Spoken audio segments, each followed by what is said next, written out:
your plan is optional for the states. Right. I've been here for a couple years now covering the legislature. Similar ideas have been tried and failed. What makes you think that Texas would want to do this? So one of the roadblocks school choice programs have run into here in the Texas legislature is the argument that people don't want to take money out of the public school system. Mm-hmm. This legislation doesn't take a penny out of the public school system. It's adding a total of $100 billion of new money to education, $50 billion to K through 12, $50 billion to workforce development for adults. And I think that new money at the state level and the ability to expand choices and competition, what we're seeing is a really broad coalition starting to come together. Do you think it could pass the legislature if it didn't have the workforce component to it, if it was just K through 12? I don't think it would pass Congress with just K through 12, and that's the reason I added the workforce component, because what we've seen in Congress on school choice issues is a pretty sharp partisan divide. Yeah. We've got a lot of consensus among Republicans. Right now, congressional Democrats have opposed school choice proposals. Part of what I'm trying to do with this legislation is break through that, is build a broader coalition, and in particular, because of the workforce component, there are a lot of folks, traditional blue-collar unions, that have long time been Democratic allies who are starting to get really excited about this. Are there any income requirements to this? Because I could see the fear being that this is going to be to save rich families money to send their rich kids to expensive schools. So the federal legislation doesn't impose them, it leaves it to the states. Okay. But if you look, a lot of different states have created tax credit programs much like this. And most of them have imposed income requirements. You typically have something like, say, they're eligible for families that are, say, 200% of poverty. That's one line that a number of them use. Okay. That would be up to the state of Texas. I think there would certainly be a significant likelihood that Texas would decide to means test it, but the federal legislation doesn't mandate it because each state might answer that question a little bit differently. Under the Texas school finance system, most of the money follows the kid to the schools. So I think another thing that people will be worried about is if anything that encourages kids to go out of the public school would make the pot of money smaller. How are you going to get over that? And what do you say to people who have that fear? Well, this legislation allows states, if they so desire, to let kids choose to send that money, their scholarship, directly to the public school they're in. I mean, so that one potential could be more money for the public schools.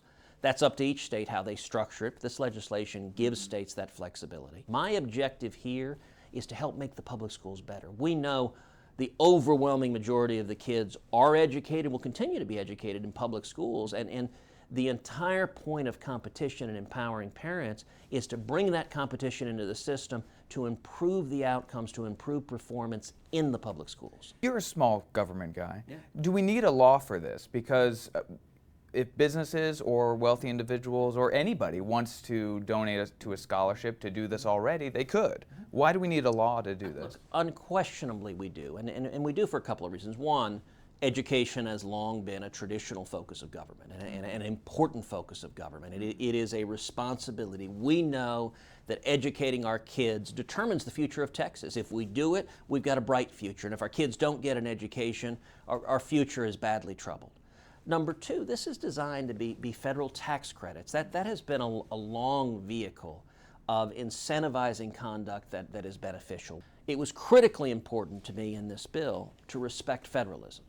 Nobody wants to see a national school board dictating what's taught in the schools. And so this bill prohibits the feds from having any involvement whatsoever in curriculum, staying completely out of it. It is simply a tax credit for contributions to scholarship granting organizations. And that leaves curriculum decisions, that leaves design of the program at the state and local level where it's directly accountable to Texans. Is there a candidate you think Republicans should fear out of the Democrats? And do you think, is there a candidate that you hope they nominate that would be easy to beat? I don't know that there's anyone easy to beat. Let me take it one piece at a time. Let's start in the primary. I think they're going to nominate someone from the extreme left. And the reason is I think all of the energy, all the passion, all the anger in the Democratic Party is on the extreme left. In my view, the most likely nominees are one of four people: Kamala Harris, Beto O'Rourke, Bernie Sanders, or Elizabeth Warren. And that's just where I see the passion.